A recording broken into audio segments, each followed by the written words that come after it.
Warning: the following video contains explicit language, which may be offensive to some viewers or inappropriate for children. The content within this video is intended for mature audiences only.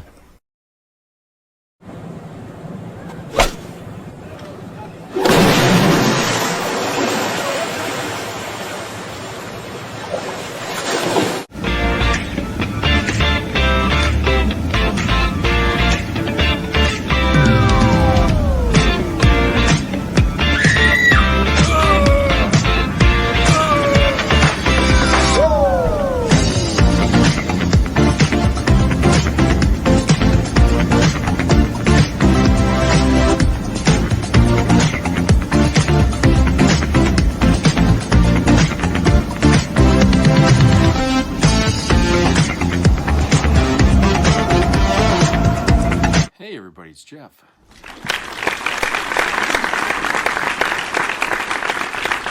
Glad everybody's here. Hope you're having a good Tuesday. Cold here today. It was a sunny, but it started to cloud in, and I think they're saying snow for tomorrow. So yeah, that's what's going on around here. But people are still out in force shopping. Quite a bit there today, so it was like, got to watch out where you're driving, because people are taking chances, cutting in and out of lanes and dodging out into traffic, and going through red lights. I mean, it's crazy. I still say fewer people today know how to drive than when I was young. It's just, Christ, I don't know.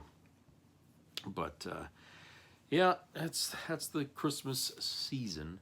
So I hope everybody's, doing their business and doing it safely. Certainly hurrying and stuff like that doesn't get you anywhere, but, injured or worse. So take your time out there. We still got time left before Christmas. So I noticed, people buying stuff more online. I see all kinds of UPS, FedEx, and the Postal Service delivering packages everywhere. So, my thing is like, be careful that you don't have people out there stealing packages, okay? Because, that seems to be something on the increase. I mean, I read today, when I got up there, I was looked at the news, and I see that stores are getting, thinking about shutting off, getting rid of those self-checkout kiosks, whatever, because they said theft has gone up since they installed kiosk self-check systems in the stores like Walmart and Target, and they say more people are stealing, going through those things, than they are, paying. And so now stores are, right now where everything is so tight, the stores are considering shutting them all down or getting rid of them altogether. The other side of that is that they'll probably have to hire more cashiers, because, people are not going to want to stand in lines, forever. I mean, that was the one reason why everybody liked the self-checkout thing, was because you can get through there quicker that way. But when they opened up the self-checkout things, they started cutting back on people working on the cashier's booths there. And it's like, well, now they're going to have to undo that, because obviously people have figured out ways to take advantage of that self-checkout thing, and they're getting away with stealing, going through there. I guess one of the tricks that they do is they take, 2 items or something like that, and they take the one item is just not, they don't really want it, but they're using it to scan, and then they take the one that they really want and they throw that in the cart, right? Like they paid for it, okay? But they're using the price tag off something else that's cheaper, okay? And I think one of the other things I think they do. I mean, he was talking about this, that they go to one self-checkout thing, and they check out, and then they don't complete the checkout. So that way the people watching on the camera thinks that they checked out, and then they fill up their cart, and then they make it look like they paid, and then they just walk out of the fucking store. Sometimes they get caught doing that, and sometimes not, okay?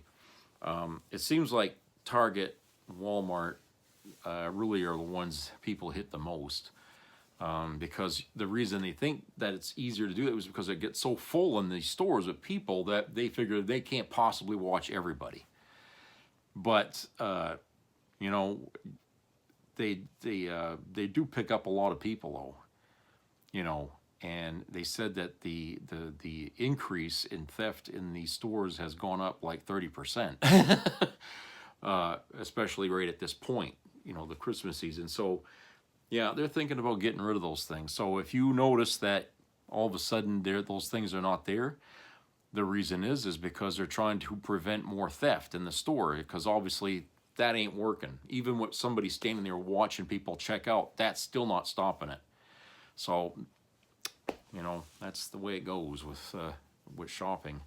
You know, when prices today are higher than they were, and people just feel like they're getting shafted, and they don't want to be shafted.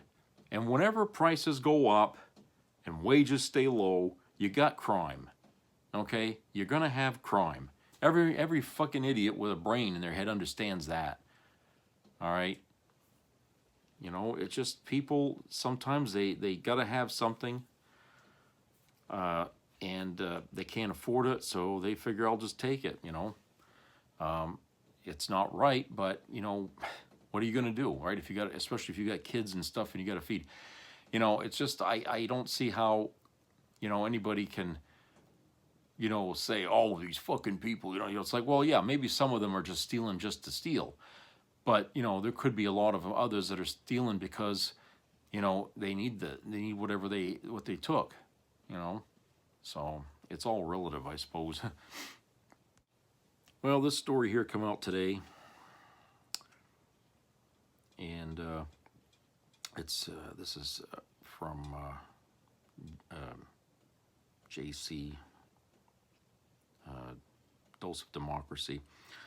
Stephen Miller's wife was caught lying as court exposes her.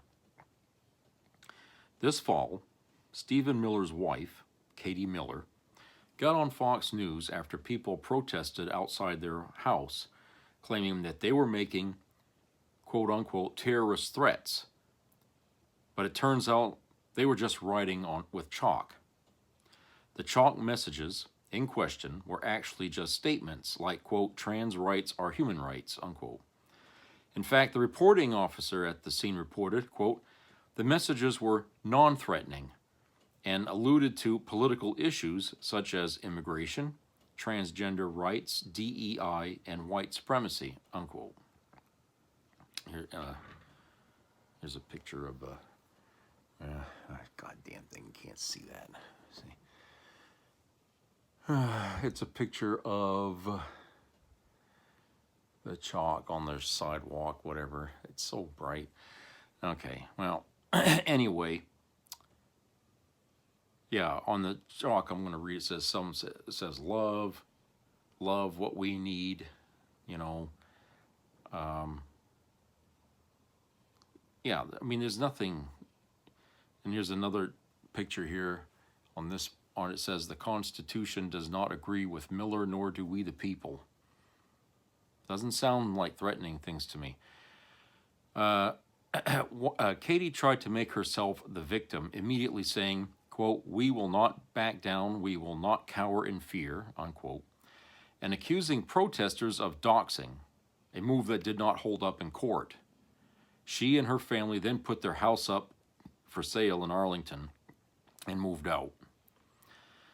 For Katie Miller to be so affected by people protesting her family when her husband is one of the cruelest members of this administration and is actively ripping other families apart is beyond hypocritical. It's insane. Gavin Newsom and I talked about this in our latest video together. He said there's a cruelty to Stephen Miller, and I agree. Katie Miller just gives us another example of the MAGA grift, turning a situation into something it isn't, making herself the victim after being held accountable for her own actions, and complaining on Fox News when things don't go her way. So yeah, I mean that is the tactic, isn't it? I mean Trump does it, and everybody else that in that administration does the same fucking thing. okay? Because they figure, well, they could pull the wool over the eyes of people in MAGA by doing that. So they continue to do that. But guess what? A lot of people in MAGA are not allowing that wool to go over their eyes anymore. Some of these people have said enough is enough. And so nobody's listening to these people like her saying, oh, you know, the Democrats are violent. Oh, they're trying to kill people. You know, they've been, for months, they've been trying to paint Democrats as goddamn, you know, terrorists. But the only time something violent ever happened this year, it was always somebody on the right. It was always some right-wing extremist that's been going around, you know, shooting and beating people up and ICE. I mean, Christ, what the hell? Who do you think has got them going out doing that shit? It ain't the Democrats. It's them. It's Trump. It's his administration. If anybody's being violent, it's them. The Democrats are trying to put a stop to it by demanding that people be held accountable for what they're doing. Okay? But they're not going around threatening others. Okay? So, you know, it's ridiculous because they don't have the stories to back up their mouth. But the Democrats have all the fucking stories. Almost every week there's something new breaking about how some extremist right-winger or somebody who was once loyal to Trump got out and did something, okay, and they were arrested, you know? So it's like, you know, come on. I mean, you're trying to, you know, piss on people's head and tell them it's raining. After a while, the smell is going to be obvious. Okay, here, this other story, entitled Disqualified Trump Official Announces Her Quote-Unquote Resignation. Former Trump personal lawyer Alina Habba announced her resignation as acting U.S. Attorney in New Jersey yesterday after an appeals court ruling last week upheld her earlier disqualification from the job she had no business holding in the first place. Nothing quite like announcing your resignation from a post you were already summarily kicked out of, but we digress. Brian Tyler Cohen spoke with All Rise News' Adam Klasfeld to discuss the ramifications of Habba's ouster and what comes next in Trump's ongoing quest to circumvent the U.S. Senate to install loyalist attack dogs as U.S. attorneys across the country. Now, well, people are catching on. Trump's up to no good when he tries to put people in positions that they're not qualified for, okay? I mean, it should go without saying, if you're not qualified, you can't have the job, you know? But Trump, obviously, he's looking for someone who will kiss his ass to his satisfaction, and that's all he wants. Someone wants to remind people to shop small businesses and shop anti-Trump this holiday season. It's both holiday shopping season and boycott corporate authoritarian sycophant season. And what better way to celebrate than by shopping at the Minnoquo Marketplace, a Wisconsin-based collective of only blue-owned anti-Trump small businesses. They have a wide variety of interesting stuff, ranging from regular gifts and household items to clever protest merch and things like, quote, woke coffee, unquote, and, quote, Gulf of Mexico Mexican lager, unquote. It's the perfect way to shop and feel good about it, and they donate a portion of the proceeds to Wisconsin anti-Trump organizations. Yes, weaponizing the holiday season for political aspirations here, right? Oh, okay. Trump administration announces a $12 billion bailout for farmers impacted by his tariff crusade, having single-handedly upended the market for corn and soybean farmers in the U.S. with his ongoing idiotic tariff crusade. Our nincompoop-in-chief is now resorting to a federal bailout to save American farmers from going belly up.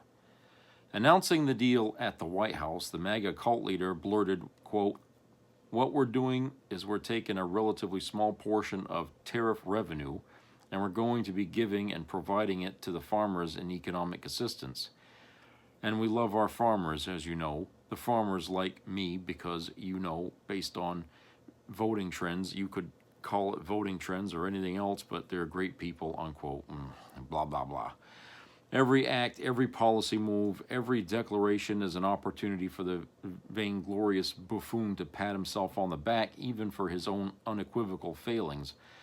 Also, for those keeping score at home, Trump has earmarked mythical tariff revenues to cover $2,000 rebate checks to every American adult, the elimination of federal income tax altogether, paying down our $38 trillion national debt, stabilizing Social Security and Medicare, and now a multi-billion-dollar farm bailout. Now, we're no mathletes, but something's just not adding up here. Yeah, that's true. And hey, weren't the farmers the one that voted for Trump, okay, in the first place? You know, wasn't this on their dime that they wanted him in there? And within the first 4 months of this year, the farmers ended up, regretting that they ever voted for the man. It took them a while to come to the fucking realization that they got duped, but they did. Once they started seeing what Trump was doing with these tariffs and then going after their workers, and deporting them. I mean, the farmers, they took huge losses this year, huge losses, and I doubt a bailout is going to help them in any fucking way, because even after you bail them out, if their businesses are still not working, if they're still not doing anything, then what are they going to do? Keep bailing them out over and over and over? I mean, come on. You bail them out, but you gotta give back what you took away from them. I don't know. It's just silly. Okay.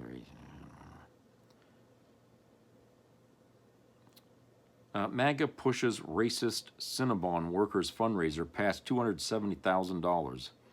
This week's Worst Random Person in America award should go to Crystal Wilsey of Wisconsin, who was summarily fired from her job at Cinnabon after her vile racist tirade targeting a Somali couple went viral this week. But then that would let the thousands of donors who have given Wilsey more than $270,000 completely off the hook.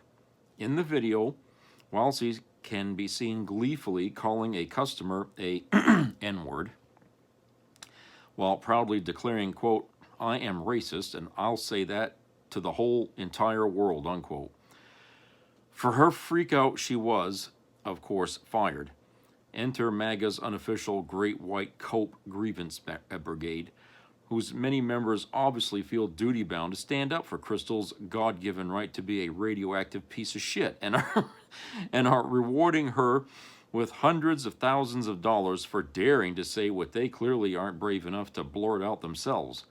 It is so good to be great again. Yeah. Some people out there really have no filter between brain and mouth. Okay? And Crystal is one of those people.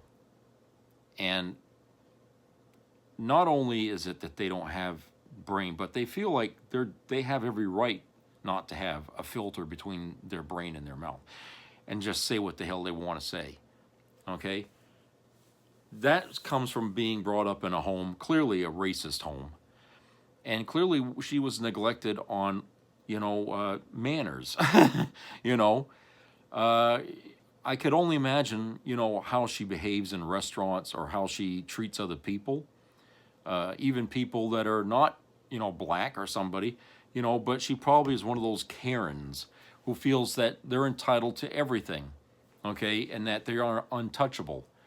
Okay, those are the people who basically are pariahs in our society, and they have no reason to be upset or angry about anything, because they have things. They have a life, okay? But they're people that are not happy with their life, and they want to blame other people for why their status is where it is, okay? forgetting the fact that there are many people in America who are in worse shape than she is. Okay, really, a lot of people wish that she had this, this job or something, but she cut her fucking neck off. Okay, and now here she is bitching and crying, and and because she's MAGA, because she's a fucking MAGA, everybody's rounding up all kinds of money to give to her. Christ, maybe I ought to go around and say I'm MAGA, so that way I can get all kinds of money from a bunch of idiots, because they're easily fooled. Trump's fooled them more than once. These people are easily fooled to give over all their goddamn money. Christ, I mean, if there should be people out there scamming these bastards right and left, I mean, I bet, they probably, I don't know, I'm just saying, if they're willing to just hand over big chunks of money to people like that are nasty and everything, then maybe that's, for everyone else that's out there struggling right now, maybe you should just, go around talking like that, and then when you get in trouble, get online and, oh, I'm broke and all that, and all of a sudden you'll be getting inundated with all kinds of money.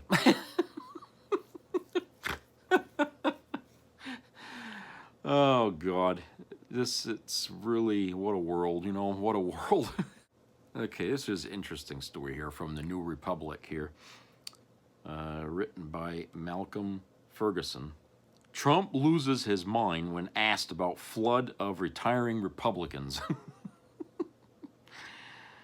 You don't want to talk about it, huh? Trump on Monday lashed out at a reporter who asked about impending GOP House resignations. Quote, "There's at least 20 House Republicans who have either said they're going to retire or not run again," unquote. Quote, and Democrats also, and Democrats, unquote. Trump chimed in. Quote, "Why don't you mention them? How many Democrats have retired? How many Democrats?" Unquote. Quote, "Well, that's what I was gonna ask," unquote. Quote, "Well, why don't you tell me the number of Democrats too?" Unquote. Quote, "Well, are you concerned about the narrow margins?" Unquote. Quote, "No, I'm not concerned. I think we're going to do well," unquote, Trump said, talking over the reporter. Quote, "We're going to have the greatest economy. We're going to have the great..." Blah, blah, blah. Jesus Christ. "How many Democrats are retiring? How come you only know the Republicans and not the Democrats?" Unquote. Quote, "Because I became prepared to ask you a question." Unquote. Quote, No, you're unprepared because you should know the Democrats. You're totally unprepared," unquote. This weekend, Puck News reported that 20 House Republicans will announce their retirement in the coming weeks, in addition to the 23 who've already said they're leaving Congress. The reporter of the Roundtable Monday, who was from Newsday, was likely asking President Trump a question about the Republican resignations because he is the Republican president. But the question, coming in the wake of months of reporting on internal rifts within the GOP, clearly struck a nerve with President Trump. Yeah, I bet it did. Okay, but hey, if you don't want to answer the question, then just say, "I'm not," next question.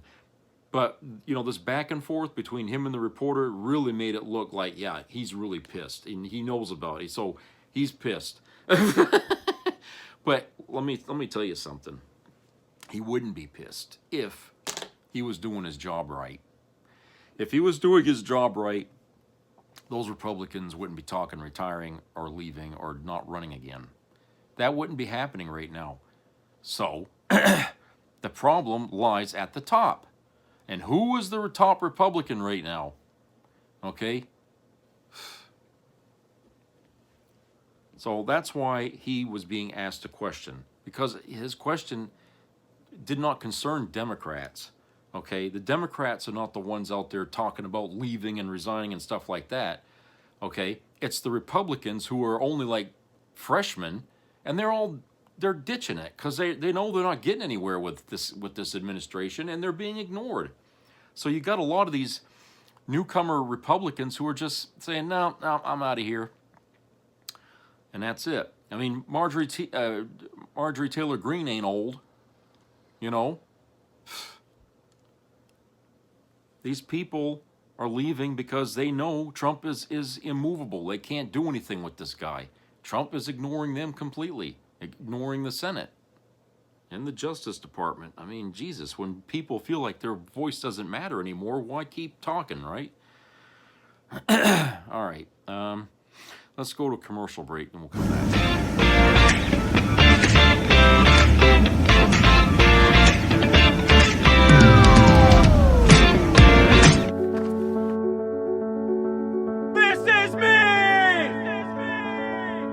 I'm Alex Curtis. I'm a lobsterman in Maine, and this is me. I'm Roxy Sugar, and this is me. I'm Eric Hopkins. I'm an artist, and this is me. This is me. Me. This is me. This is me. At the end of the journey, the main thing is you. Original. You say the president put your life in danger. You blame him. You say he fueled a hotbed of threats against me, and that you blame him for the threats against your son. The subject line for the direct death threats on my son was his words, Marjorie Taylor Greene. Those are death threats directly fueled by President Trump. Oh, this interview reminded me of one of my favorite sayings. Hell hath no fury like a white woman pick-me who confused proximity with power.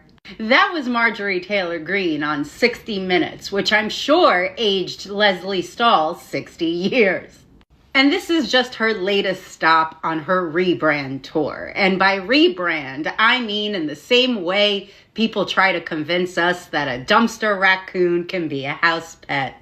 Oh, come on, they're so cute. No, they have rabies. I still encourage people to go watch it. And there are some things in there that we already knew. Like when she admitted members of the GOP in Congress don't like Donald Trump. In fact, they make fun of him and talk shit about him behind his back. She then goes on to say that she regrets toxic politics in the same way people regret drunk texting. Not because it's wrong, but because screenshots exist. She used toxic politics not only to attack her fellow colleagues, but members of vulnerable and marginalized communities. Vulnerable people who don't have the luxury of hiring private security or have access to the resources that Marjorie Taylor Greene has because she worked for the federal government. I don't feel sorry for you. In fact, one of my ultimate takeaways from this interview wasn't that she's going against Trump because her morals changed. She's going against Trump because he left her on red. I want to make it clear. She didn't leave MAGA based on principle. She left MAGA because she got dumped. But that doesn't stop me from listening to the tea she is spilling. She legit took a page out of the Boston Tea Party and dumped a shit ton of tea into the harbor. You guys really need to check it out for yourselves. I've had a lot of nicknames for Marjorie Taylor Greene over the past 5 years, like Sporkfoot or Arnold Schwarzenegger racist. But after this interview, I think I've got a new one. I'm gonna call you Red Solo Cup. Because not only are you bad for the environment, but apparently you were disposable. Happy retirement, MTG. Anyways, bye. Hey there, folks. Hope you're doing well today. You know, I left for 2,000 years. I come back and somehow my biggest followers are obsessed with a golden idol who builds towers, cheats on his wives, and brags about it on live TV. Evangelicals, what happened?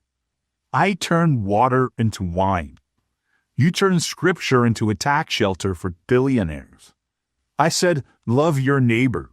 You said, build a wall, and then handed the hammer to a guy who paid hush money to a porn star while his third wife was home with a newborn. I healed the sick for free. He tried to strip health care from 30 million people and called it a win. I fed the poor with loaves and fishes. He fed the rich with tax cuts and called the poor lazy. And yet, I'm the one you stopped inviting to church. Trump once held a Bible upside down in front of St. John's Church like it was a weapon. He didn't read it. He didn't open it. Pretty sure he thinks Corinthians is a hotel chain. But you cheered. You cheered when he tear-gassed protesters so he could take a photo. Then you called it defending Christianity? Let's talk morality. You used to say character counts. Then he bragged about grabbing women by the pussy, and your response was, well, King David was flawed too. Oh, I know David. He wrote songs. Trump writes mean tweets at 2 a.m. in adult diapers. I preached turn the other cheek. He said punch him in the face and I'll pay your legal fees. I said blessed are the meek. He said only losers and suckers get buried in war. I told you not to store up treasures on earth. He stores them in Mar-a-Lago bathrooms next to classified documents and Diet Coke. And you still defend him. You call him God's instrument. Well, if God ever used an instrument that bankrupted 4 casinos and couldn't spell Bible, it wasn't for music. You think I care if he stands with Israel? I'm from Nazareth. That's literally next door. I was brown, Middle Eastern, broke, and unarmed. By today's standards, you'd have called ICE on me and said I was part of Hamas. Let's not pretend you're defending me. You're defending power, comfort, control, and maybe a timeshare in the rapture. You talk about family values, but you backed a man who mocked a war widow, called Haiti a shithole, and told 4 women of color in Congress to go back to where they came from. One of them is from Detroit. You wanted prayer in schools, fine. But when kids prayed for their lives during school shootings, he sold more guns and blamed video games. And the worst part? Deep down, he doesn't believe any of it. He's not one of you. He's not pretending anymore. He just figured out how to sell Jesus like a hat. You traded me in for a con man wrapped in a flag, holding a Bible like it's a menu at Denny's. I didn't die for this. I died for the poor, the oppressed, the outcasts, the same people you now call crisis actors and illegals. And let's not forget the golden rule. Treat others like you'd like to be treated. Unless they're gay or trans or immigrants, then suddenly it's religious liberty to treat them like garbage. Trump Tower, how poetic. A name built on sand, pride, and unpaid contractors. You didn't crucify me this time. You just branded me. And when the poor cry out, when the refugees beg for mercy, when the sick knock on your mega church door, you quote me, but you don't follow me. So no, I'm not angry. I'm disappointed. And when Judgment Day comes, don't look for me at the pulpit next to him. I'll be out back, hoping the people you turned away. And just so you know, he's not on the guest list. Leopards are eating my face.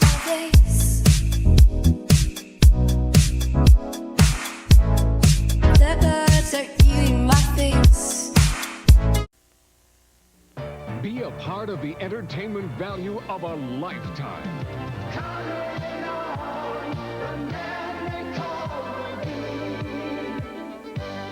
I loved it. It was the best performance I've seen in a lifetime. I loved the show. I liked it very much. He's a very entertaining man. It's well worth the money. Now appearing in Charlottetown, coming to Halifax November 6th to the 18th, and St. John November 20th through the 26th.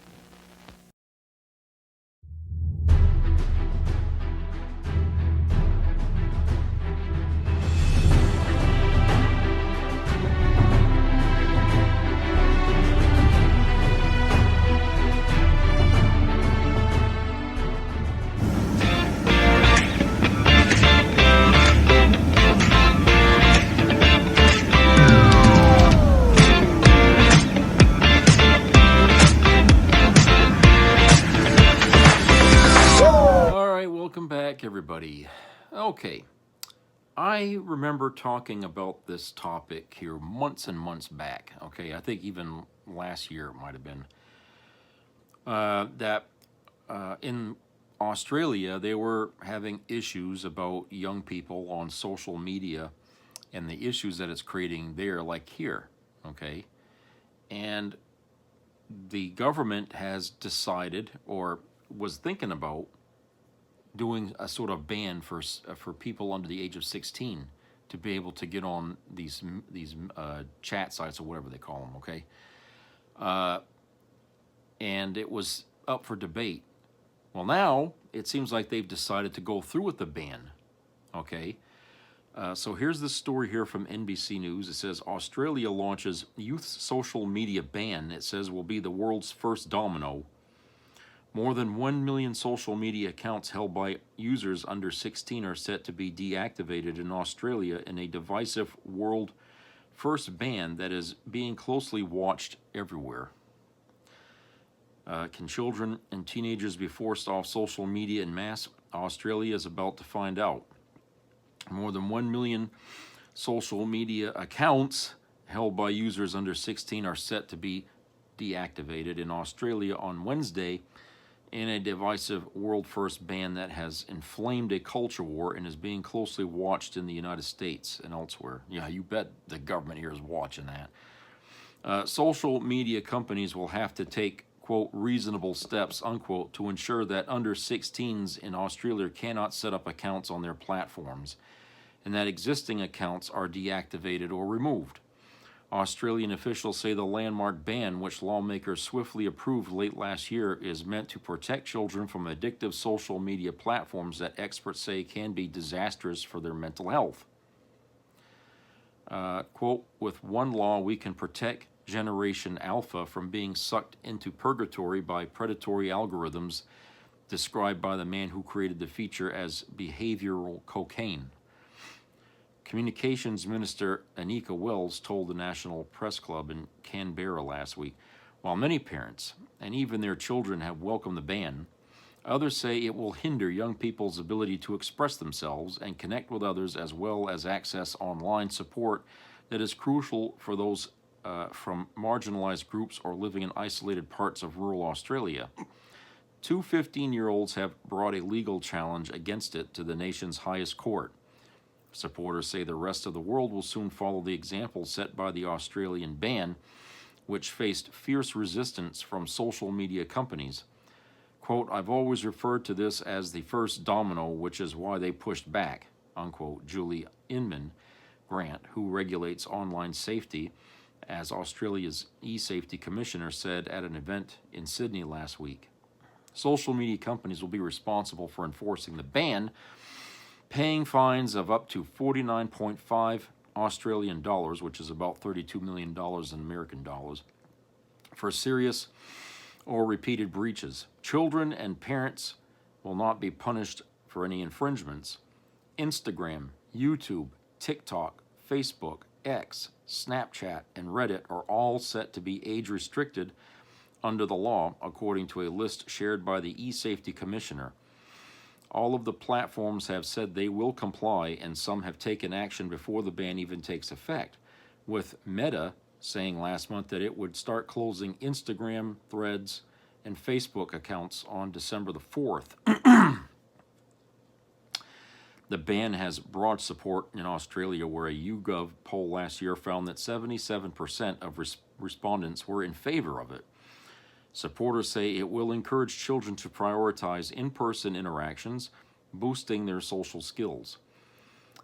Quote, social media is a misnomer, unquote, said Jen Hummelschode, 45, mother of 12-year-old Nina. Quote, the app wants kids to be focused on their phone and not on their friends, unquote. Nina does not have a phone or any social media accounts. She supports the ban's intent, arguing that social media is an overpowering distraction for young people. Quote, when I'm trying to chat to someone, they might say, just a minute, and they're doing something on social media, unquote, she said in a phone interview from Canberra. According to a national study the Australian government commissioned this year, 96% of children ages 10 to 15 use social media. 7 out of 10 of them have been exposed to harmful content and behavior, including misogynistic material, fight videos, and content promoting eating disorders and suicide. 1 in 7 also reported having experienced grooming-type behavior from adults or older children, and more than half said they have been the victims of cyberbullying. William Young, 14 years old, said most social media platforms in their current form were unsafe for children, citing Snapchat as an example. Quote, you can friend anyone without knowing who they are. It deletes messages after they've sent. It's just not a good platform, unquote, he said in a phone interview from Perth. He implored the affected platform to, quote, do right, unquote, by young people and prioritize making their platform safer. The platforms say they share that goal and insist that the ban will actually make young users less safe. Quote, disconnecting teens from their friends and family doesn't make them safer. It may push them to less safe, less private messaging apps, unquote, Snap said in a statement last month. The platforms also argue that young users may turn to new unregulated apps that push them into darker corners of the internet, or may try to circumvent the ban by using virtual private networks or VPNs, which Australian teenagers do not dispute. Quote, young people are going to find another way around it, unquote, Chloe Song, 14, said in a Zoom interview from Melbourne. Quote, strict parents create like sneaky kids, unquote. She said she and her peers would benefit more from better digital literacy programs in their schools. Quote, the next generation is in our hands, unquote, said Chloe, who was a member of Project Rocket, a youth-driven Australian movement against bullying, hate, and prejudice. If young people are blocked from social media, quote, we just don't learn the life skills and we don't learn the experience of going through and knowing what's safe and what's not, unquote, she said. Susan Gratham, a social media researcher at Griffith University in Brisbane, described the ban as a, quote, step in the right direction, unquote, but not a solution in and of itself.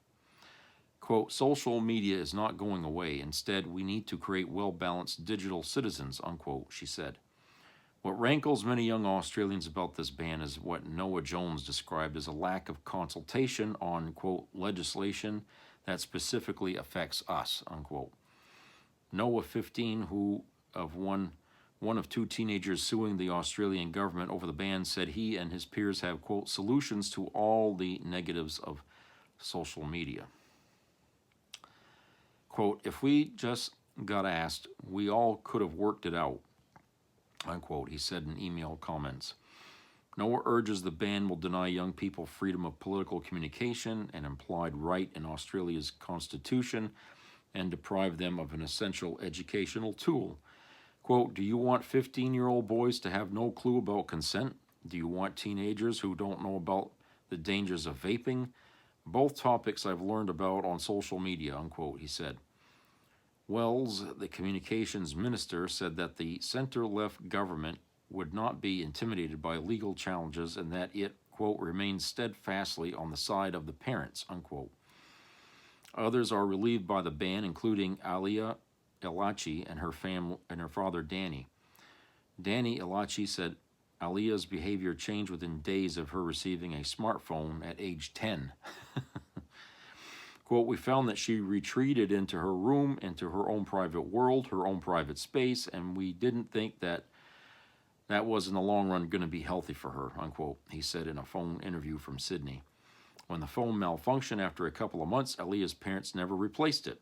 Now 16, Alia will be able to legally use social media, but she has never had any accounts and said that is not about to change.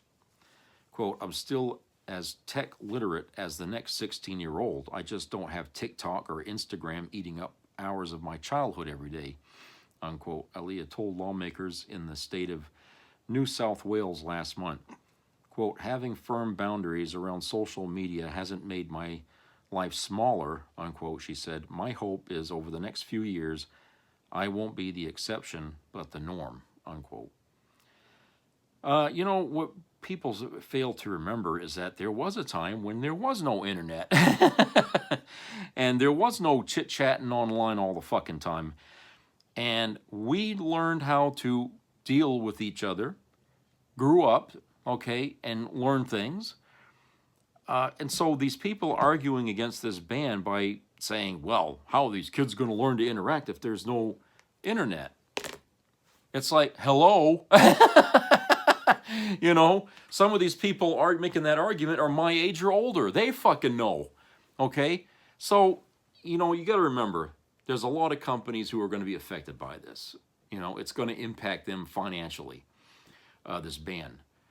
So, yeah, it's possible they got people out there going around trying to, you know, say this is wrong, this isn't going to work, and yada, yada. Okay?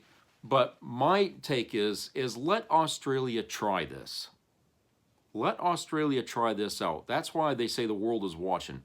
Let Australia try this out, and then let's see after, you know, a couple, 2-3 years, how things might change out there with, you know, these young people not being so glued to their phones, okay? Because, you know, I've heard a lot of stories in this country about how these phones are just tearing apart social connections here. You know, people looking for dates online and stuff. I mean, they take the whole experience of getting out there, putting yourself out there, and physically interacting with other people. Okay? And there's a trend of that happening not just in Australia, but in the United States and in England, all around the fucking world. This is kind of happening. And, you know, we're going to have a generation that's really going to be inept when it comes to social connections or what. They're really going to be stupid. They might be adults, but they're not going to have the experience of even a child. You know, so people are going to have a hard time getting along with one another because they're not really physically interacting most of their life. It's all done on the phone. And, you know, when I talk, you know, when I get comments and I talk back or something, they're just words. There's no face behind the fucking words, okay? And it's like, you know, it doesn't matter what people say to me or text me or anything like that. You know, if I don't know this person physically, if I've never met them, then your words don't hold any fucking weight with me. You can call me at every fucking name in the book, but hey, you could be a bot. you know, and I just don't know you. And I don't, you know, and if that's what you're going to say, I don't want to know you. I don't care what you say. Okay? But a kid today getting that kind of talk from somebody, they take that to heart because they see the words as the person. Even though they never met that person, that means a lot more to them than it would to me. So yeah, you can affect young kids who really are not going out there and mingling with other kids. You know, when you send them a message that's really hateful, yeah, that hurts them a lot because, you know, they grew up with it. They don't know a time when they didn't have it. All right? And so, you know, I think there should be a period in life where you don't have all this access to this stuff, so you can pick up some skills at least. And then when you're old enough, then you can get online and do all this stuff, and maybe the impact of those kind of things won't be as big. It won't matter as much, okay? Because, you know, you won't be in the habit of trying to form friendships over a phone. I mean, I don't understand how people to this day can have romantic relationships over a phone. You know, somebody living in California talking to somebody in South Carolina. I mean, how the fuck do they think they know each other talking over the phone, and then they want to talk marriage? And, you know, I mean, to me, that seems so artificial. It just doesn't make any sense. I can't see how there's any connection there, you know. And it's happened. People have done that, but I imagine those relationships go through some rocky periods because they never really met each other before. Everything leading up to the marriage was all done over the phone. You know?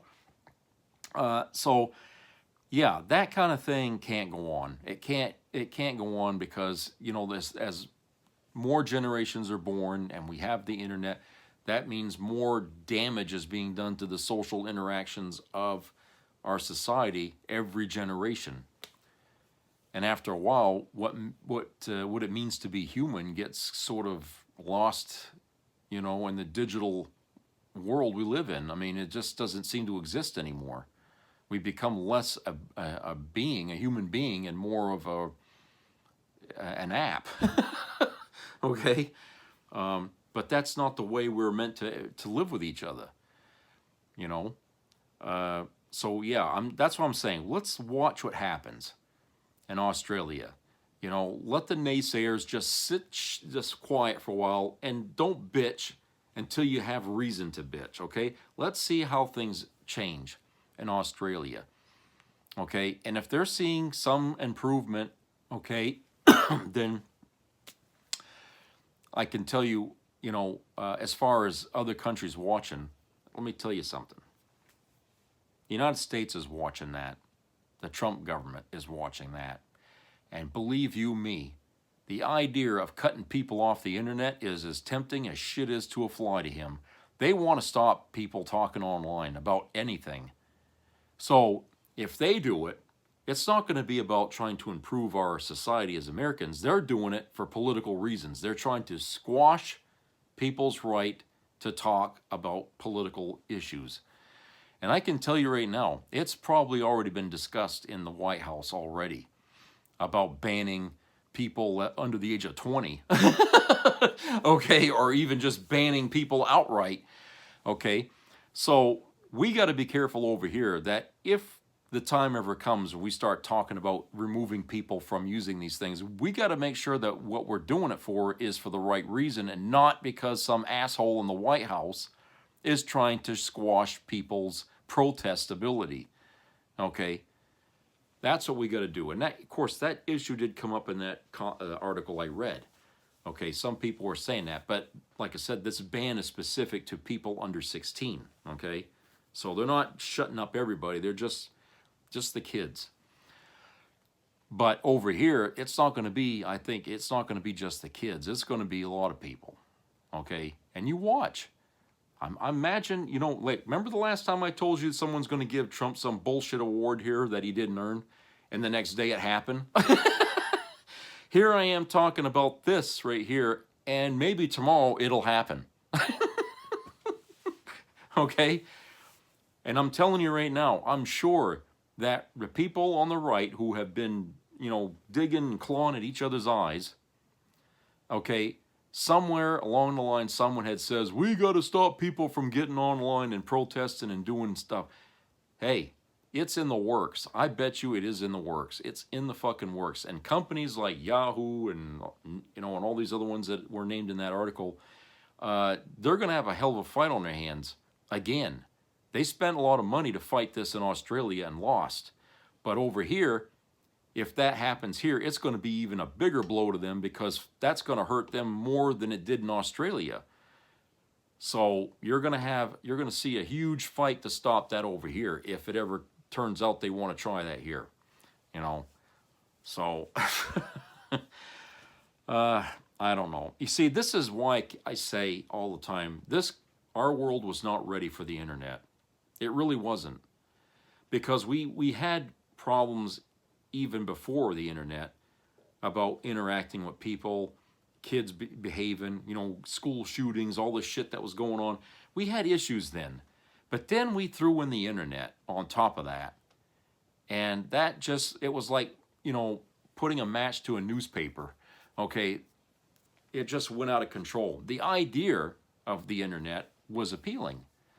Okay, they sold it as, oh, everyone will have access to a library of information, a wealth of information out there for anybody to have.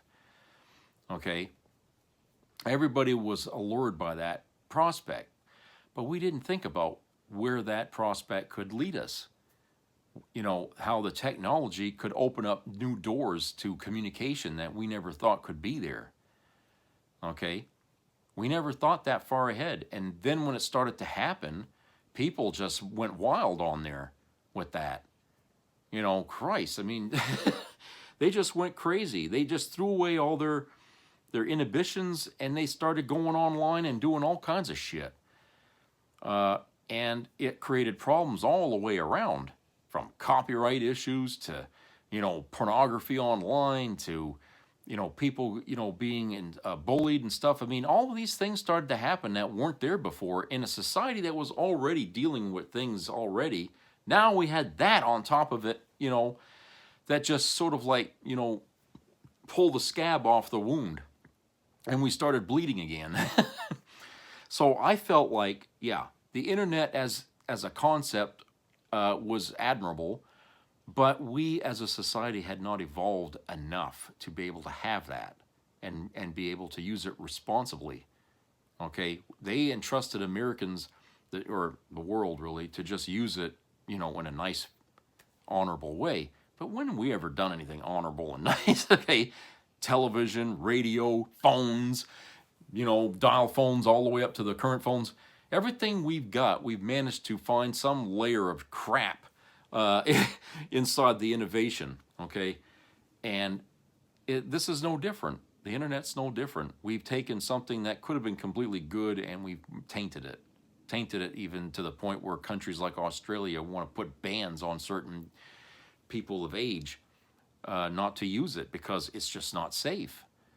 And the companies won't regulate it well enough, so they're forced to go to the government, you know, and make laws. Because if Facebook and, you know, Instagram won't take the steps necessary to protect the users that use those accounts, then, hey, you're going to have to go look at your government to make laws on those companies, so they have no choice but to abide. And sure, some kids will probably find a way around that shit. There's nothing a damn little kid these days can't figure out how to do. I mean, off the top of my head, I can think of people trying to lie about their age, okay? Unless they have some better way to, you know, verify the age of a person, okay? But, like I said, there's ways, all kinds of ways. The internet's been around long enough where people have learned the ins and outs of how to sidestep firewalls and shit like that, okay?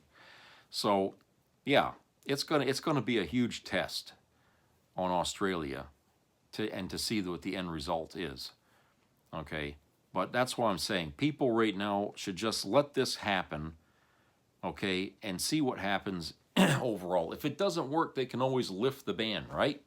If it doesn't work and they see it's actually making more problems, the government can turn around and remove that ban.